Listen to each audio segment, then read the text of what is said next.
Machiegni kendo nyakorom ga jwang chendo ni Ratil wadhi mbele gi weche manyien koro wang'iyo sigana mabende ne wachako kelo ni odiochieng'no manyoro.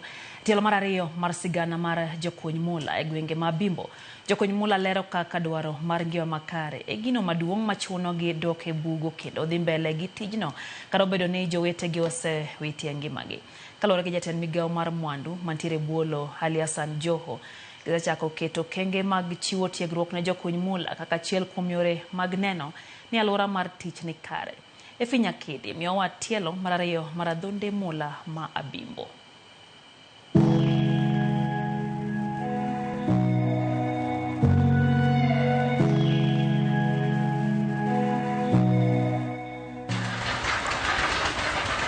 Nyikwa Ramogi. Kata obedo ni masirani nojukogi, rawere pod dok e kuonde kunyo mula. Penjo ma pod medo nyuolo paro en ni ang'o mamiyo rowere dok. Okati buga tiyo, bada to chogi oko mar mondo med kaka nyalo konyora.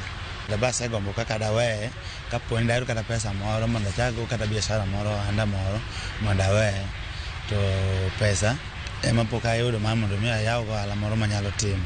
En gimoro wayuto en yuto moro matin, kech ng'eny joma yude en joma donjo piny kucha. Koro yuto wayudo yuto moro matin mabe ok nyal konyi gi dwachi.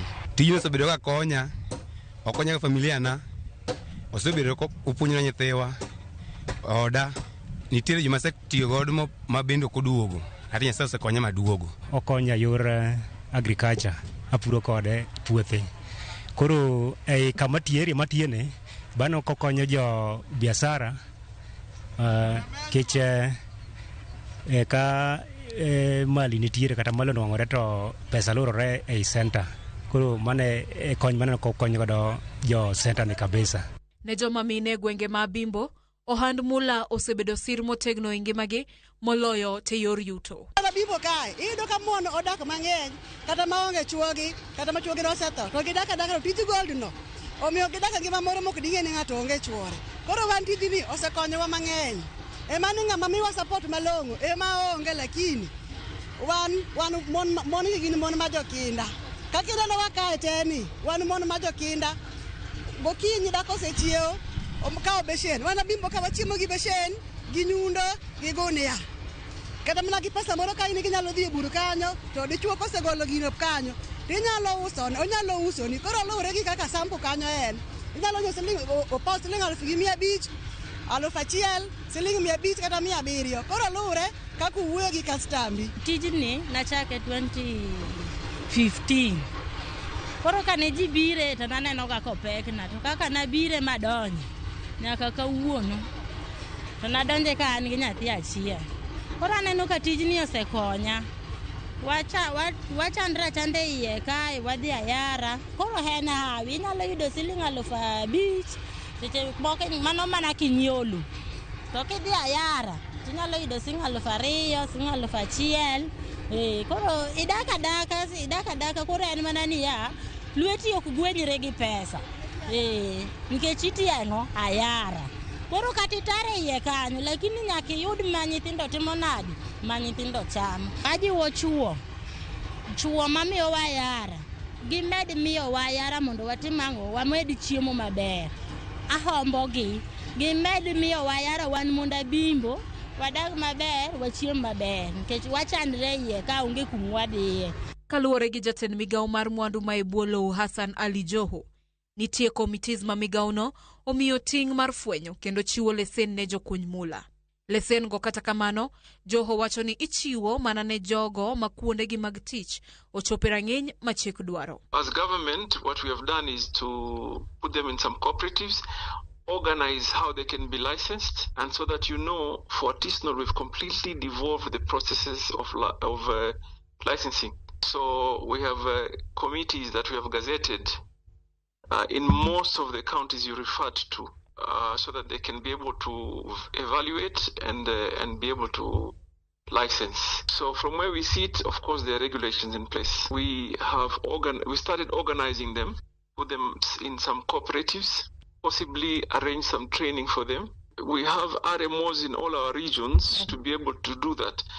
To supervise also, there should be engage with environmental friendly processes, because once they separate the ore and the gold, they use most oftenly some chemicals that, in the instance that we are concerned about, is there should be environmental concerns being taken care of.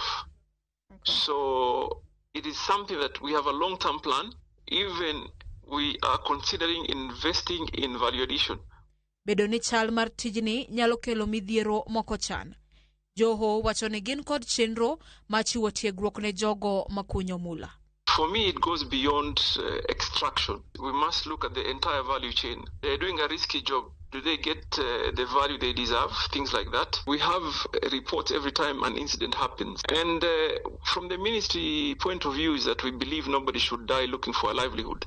All right. And that's why it's important to regulate them and organize them and even train them and capacity build them so that they can have ability to safeguard their lives when they are in the mines. Okay. So we are concerned, we keep data, and we plan to be able to circumvent those challenges by creating an enabling, safe and secure environment for them to continue with their practices in artisanal mining.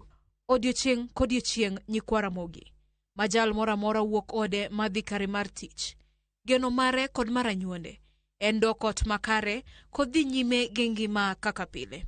Kata kamano, dhano chano, to Ruoth Nyasaye bende chano mopogore. Geno mar raweregi mano yudo thuolo mar ariyo madhi nyime gi ngima. En yudo yo machielo mar loko ohala kod yudo yuto manyalo siro ngimagi. Efi Nyakidi, Ramogi TV, Abimbo, Kaunti ma Siaya.